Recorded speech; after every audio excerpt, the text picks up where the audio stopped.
Fellow music lovers, welcome to Studio to Stereo, where I connect you to some of the coolest artists I know, and we talk about all things awesome from their studio to your stereo, if you still have one. Today, I got to talk with pureXTC. Thank you so much for being here with me today. It's awesome to sit down and get to talk to you and kind of pick your brain on everything. But kind of before I get started, I really am just curious about your stage name, Pure Ecstasy. Where did that come from? How did you come up with it? It was like a totally like sarcastic thing. So back in 2020, I was still living in Jersey City and it was like a big hot spot for COVID. And, you know, our families were constantly checking on us, my wife and I. Like she's from Kansas City, Missouri. So she's out here in this scary place on the East Coast, like where COVID is like running rampant. And every day they'd be like, "How are you guys holding up? How are you holding up?"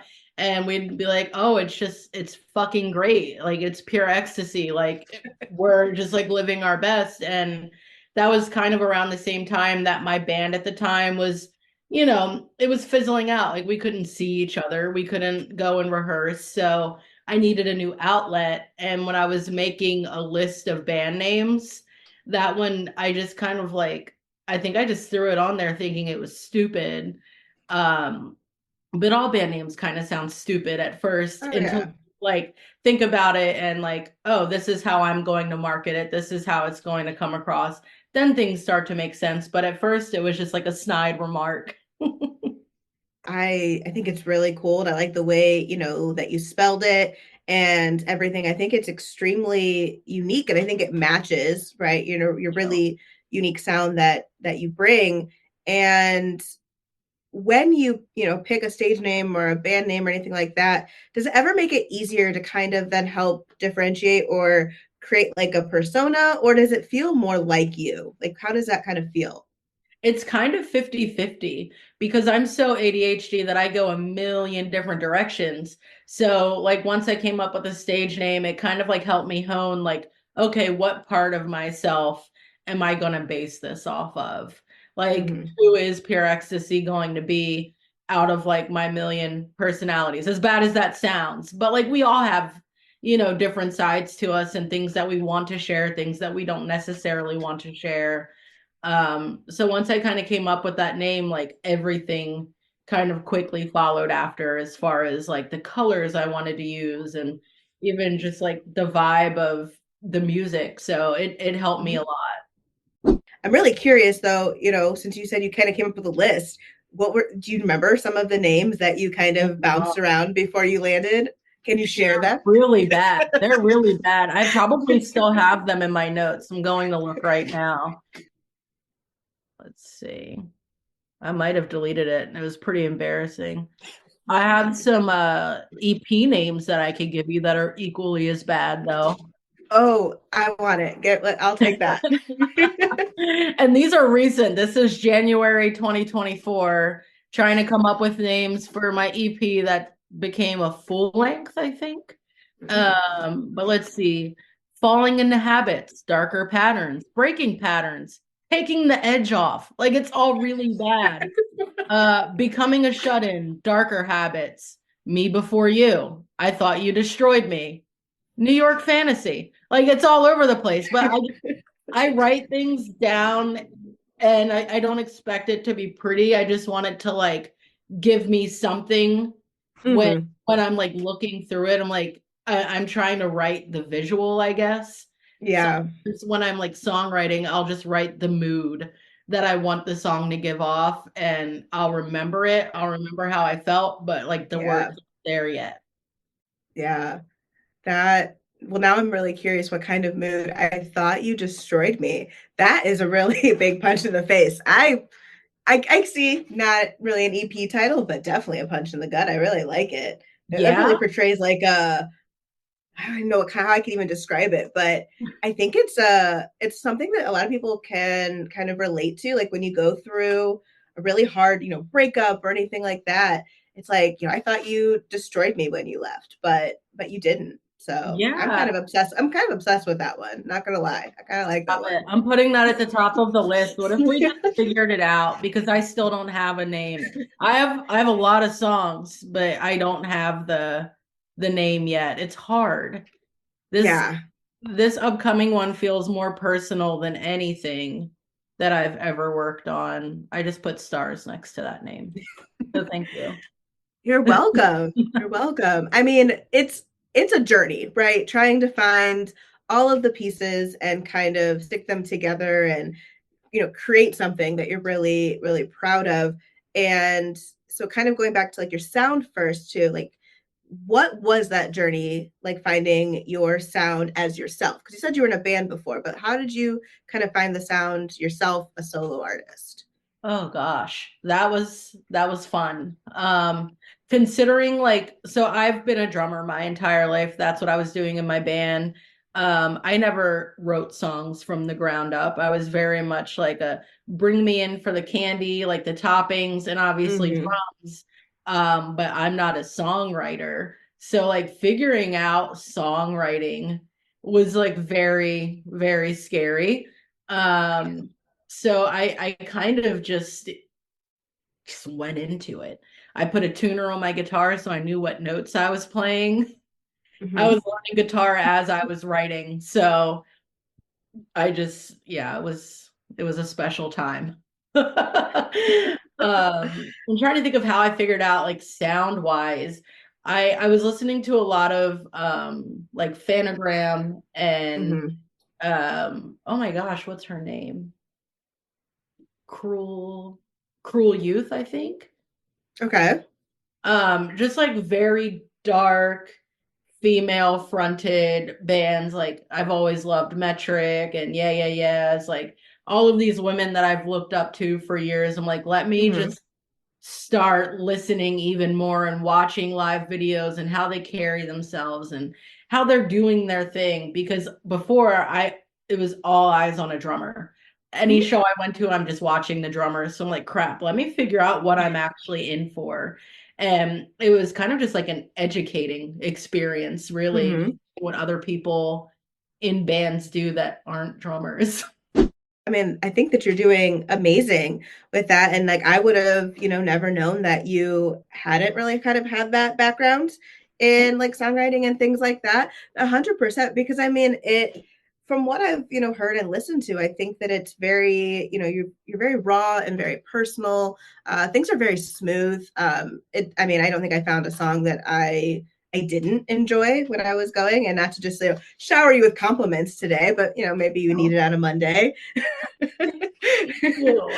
And so, I'm curious, like, where people pull inspiration from. We've talked about, kind of learning things through COVID and kind of learning things through education and just kind of life. But like, is there any life experiences or anything that are like, this has to be a song, or this is what I'm putting into projects?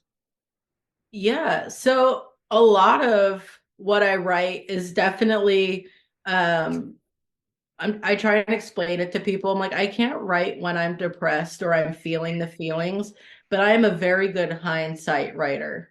Like I can't do anything in the moment. Like, but a lot of stuff I'm like, wow, I'm processing like stuff that happened 5 years ago. So like listening to my music, you wouldn't think I'm like, just happily married and vacations and like my life is actually together, but my music does not sound like it because I'm pulling stuff from when my life was not together.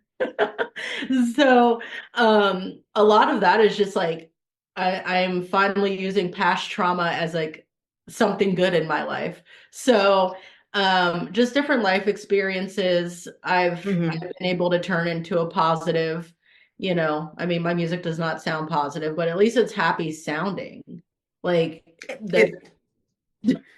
It it very much is. And I mean, and sometimes I think that kind of, juxtaposition is even more intriguing, right? When you have those very heartfelt and kind of like, gut wrenching, not to keep throwing out buzzwords, but like, those kind of lyrics matched with that kind of, more like up tempo or, kind of like, again, that kind of like smooth beat. I think it really makes a very nice, listening experience. I think that kind of, because it kind of confuses, the audience, right? You're like, am I supposed to be sad? Am I supposed to be happy? Yeah, And but I mean, I think that you blend them together really well. thank you. I feel You're like very that's welcome. years of listening to The Cure and the Smiths, and Ah, yeah, I'm like, this yes. is so good. And my mom is like, are you okay? I wasn't like, feeling the words as I was younger. I'm just like, this is fun. Yeah. No, I love that you said The Cure. Because that was also like in my kind of like rotation of where I'm pretty sure my mom would like poke her head into my room and be like, "Are you sure you're okay? Is there something you need to talk about?" And I'm like, "I'm fine. Like I don't know. I'm just Yeah. listening to music." And um I watched the new movie. It's called Lisa Frankenstein. I don't know if you've seen it yet or not. It was Not that yet. super campy movie. And it was on the trailer too, so I'm not spoiling it for anybody who's listening. But she puts on The Cure, and she's like, this is called The Cure, and he gets really excited because he doesn't want to be a zombie anymore. And she's like, no, not that kind of cure, but Oh, they'll cure like your soul or like your heart or something. And I was like, you know what? That's true, and spot that's on. kind of it's spot on. And I was like, okay, I feel seen. I feel seen. Yeah. But I think that that's kind of music in general. To like, you kind of want it to be that kind of storytelling or that kind of cure for people. And I think, when I was listening to your latest single, Fall Apart, I think that also, you did a really good job of, again, kind of blending those two things together and being a cure and really telling a story. Because, I mean, you also have that kind of short film accompanying it, which was great. Thank you. Uh, what inspired you to kind of merge those two mediums together, right? The music, and then what made you decide, yeah, I want to kind of do like a short film with it? I just get crazy sometimes. Uh, I kind of decided I'm like, this year is going to be the year that I throw everything that I've ever wanted to do at the wall and see what sticks. To kind of give me more like, of a reason to go forward, to continue doing music. Like I've been doing it for so long. I'm like, I Mm-hmm. just need like some little glimpse of like, is this like catching? Is this like making people feel anything? Or am I just like doing music because I do music? Mm-hmm. So uh the short film aspect, I'm like, I always love that kind of content when artists do music videos that like all combine at some point, and then eventually I'll drop the full length. Mm-hmm. Um, but yeah, it's just something I've always wanted to do. And this guy that I met, he came over to swim in our pool one day. My friend Claire was like, "Hey, can I invite my friend Phil over? Like he's just a good time hang." And I'm like, "Sure." And he walked by my studio and he's like, "Oh, you do music?" And I was like, "Yeah." He's like, "I'm in film." So one of my songs ended up in his feature film. It's called Midwest Skid Mark. It just won like best comedy in the LA Film Festival and stuff. Wow. And hanging out with him, I was like, we should make a video together. And then it turned in, we should make a series of short films together. And that's kind of just like where everything really happened. I feel like that's such like a kismet story, right? Like it was just like the Yeah. right place at the right time, and it's like, let's put it in my movie. Let's make a movie. I think I love when things happen organically like that, and then it kind of just feels right, right? Like this is what's Yeah, supposed to happen. for That's so sure. cool. I Now love I'm that story. scoring. Yeah, now I'm scoring one of his films, like the whole thing. So that's like a Wow. project I'm working on right now. It's a short film. It's 8 minutes, Mhm. but that's a lot of music. Eight That minutes. is. So that's kind of like my little project right now on top of the full length. Yeah. So what has that been like? Because is that any different than like when you're making? Because well, I guess because you make music for your like for yourself from your experiences, but now you're kind of having to make music for something that's coming from someone else's brain. So is that like Yeah. different? It's very weird, but it's cool like being able to watch the film, and I'm just like hitting chords and things just to see what feels right with it. And Mm-hmm. that's something that you never get from just songwriting on your own. Like I don't know, it's very cool where the visual meets sonic, and I can hit like a just a tone and I'm like, that matches this perfectly. So Mm-hmm. that's been really interesting. I'm excited to see what it comes out like. so, meeting this man and kind of coming up together with this, like, this seems like it's something new for you, or it was. So, like, what was that process like conceiving it with him, bringing it to life? Like, how did that kind of go from beginning to end? It's actually still the beginning of the process, which is really cool. He Yeah. came over last week and we just kind of went over like different timestamps, like, this is what the film is portraying here. This is how I want it to be here. And like he gave me like loose notes, but I get to kind of pull whatever is in my head and show it to him that way, which is kind of cool. He's given me a lot of leeway. Hmm. It's very like bleachers, like M83. Okay. Like I'm going for that ethereal 80s um feel. The film is called Rangoon, and Ooh. it's mostly just instrumental. He wanted the music to feel more like a character. So Hmm. it puts a lot of pressure on the music for sure and the lyrical content of it. So I'm scared, but I'm I'm only scared when it's something that like I really want, like it's something that I think is going to challenge me. So it's scary, but I know Mhm. that like when I'm done, it's going to be the best feeling ever. And that's just Okay. kind of how I like push myself through things that scare me, like being on stage. I'm like, you're gonna be so happy when this is over. Just like remember how good you feel after shows. How do you prepare yourself for that? Like going on stage and getting in front of a live audience? Oh gosh. The less I do, the better. I've learned. Okay. I'm so anxious, like by nature. Uh, Hmm. so the less I think about it, the better. Like I will just keep warming up and warming up and warming up to the point where like, oh, now I'm like my voice sounds tired. I need to stop. So I've realized that this like a new thing, especially for away shows when I'm like in a hotel, for some reason Hmm. the last few, like it's been Twilight on TV. It's been like a Oh, Twilight marathon. So I will lay in the hotel and watch Twilight before shows, and they have been my best shows yet. It's very weird, but that I'm with it. as far as like pre-show rituals go, I think watching the Twilight series is kind of lower on the end of like weirdness scale. I've heard some weird ones. I like that though. Thank you. It's I think that's I mean, it's a good luck omen, I guess. If you see Twilight on TV, it's going to be a good show. Honestly, I hope that's what happens for these next few shows. It's been a little bit since I've been on stage, so the anxiety comes back, but I know as soon as I get up there, I'll be fine. It's just getting Yeah. there.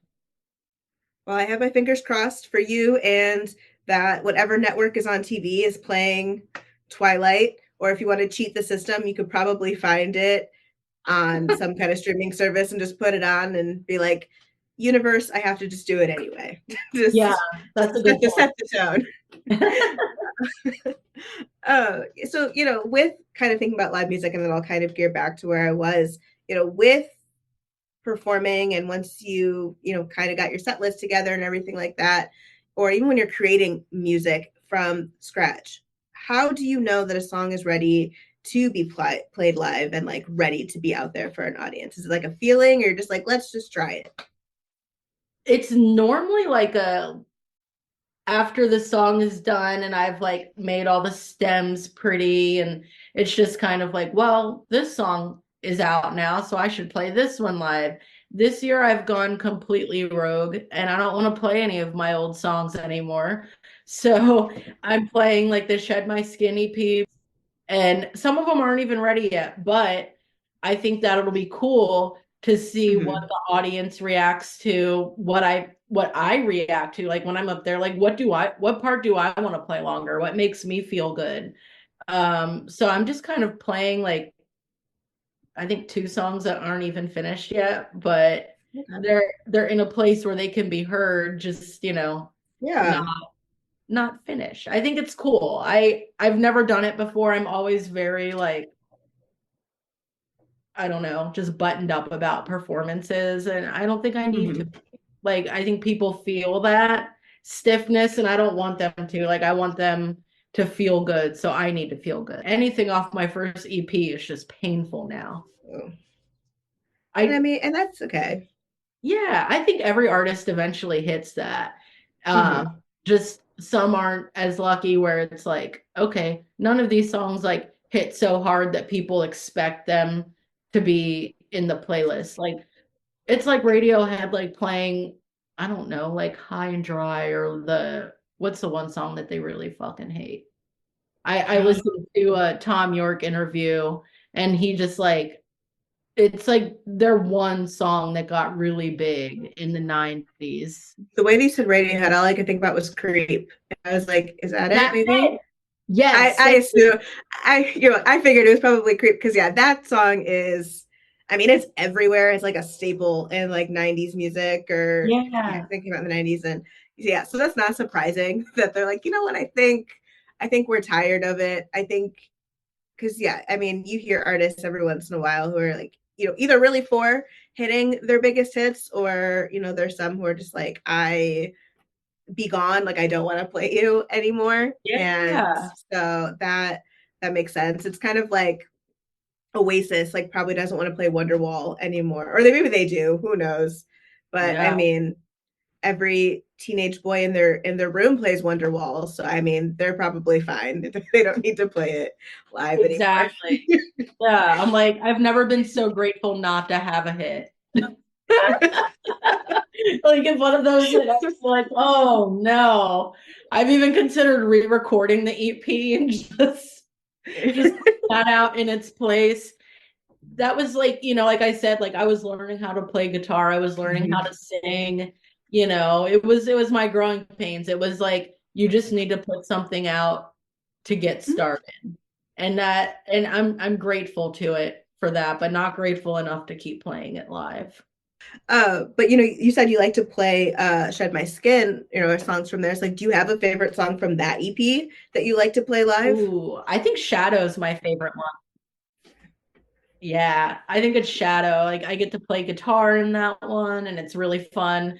I start my set usually with that one. That one's my like, Ooh. okay, if you kill this song, you're gonna kill the rest of the set. It's like Yeah, that's like definitely like a ritual for sure. Like that's always the first one.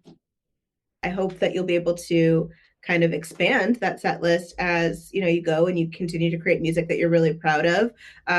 Which I know you have a new single coming out, right? Called Mood Ring. That's coming out. I don't know exact date, but is it coming out soon? Yeah, that one I'm gonna Yeah. take a month off with that one. I've got a couple Okay. remixes of Fall Apart that are gonna drop pretty soon. Okay. Uh, one is with a band that I'm really obsessed with called the New Division. So I'm really excited that they Ooh. agreed to remix. And then a band called Soft Faith out of New York that's very much like a New Order kind of like Ooh. 80s feel. So I'm really excited to drop that one. I'm excited to hear. You said 80s, and that's all it took. I'm a big 80s music junkie. So I'm all for those. So okay, those remixes are coming first. So then Mhm. you'll drop Mood Ring. Okay. So with those remixes, how soon can we expect those then? I Pretty would soon? say, yeah, very soon. Like I Yeah. already got Cool. like a video for the soft faith one. Very So cool. we're getting there. Mood Ring. What would be the vibe for that one? Like, is that something that's kind of in the realm or same realm as Fall Apart, or is it something completely different? They're the same but different. Okay. I actually started writing Mood Ring first last summer. And then I remember the Fall Apart idea like completely took over my head and I had to just like tunnel vision. Like that was my hyperfixation song. So Mood Ring Hmm. took a little bit of a break and I just finished that one a few months ago, like retracking certain things. And I'm excited for that one because I actually pushed my vocal range to the point where like I was showing some people and they're like, is that you? And I'm like, yes, I can't believe I got that high up there. And it was pre-COVID, which I'm so sad about. Like I grew so much vocally and I had Hmm. COVID maybe 2 months ago and like the Ooh. control has just not been the same. So that's been bumming me out. It's been hard to like finish things because I feel like my voice isn't really there. And Hmm. I'm also a very impatient person. So like the combination has not been fantastic, but Mood Ring, at least I recorded the vocals before COVID. So those Yes. sound great. Um, yeah. But as far as sound goes, they're very similar. Like there's like the really cool like vocal samples and yeah, I'm excited for it. It's upbeat. I don't know who it sounds like, but I promise it's upbeat, really as self-deprecating as my other songs. Okay. It sounds like you've got a lot of things that's already like kind of come out and things planned. Like, any is there going to be any slowing down in 2024, or is it just full steam ahead from here?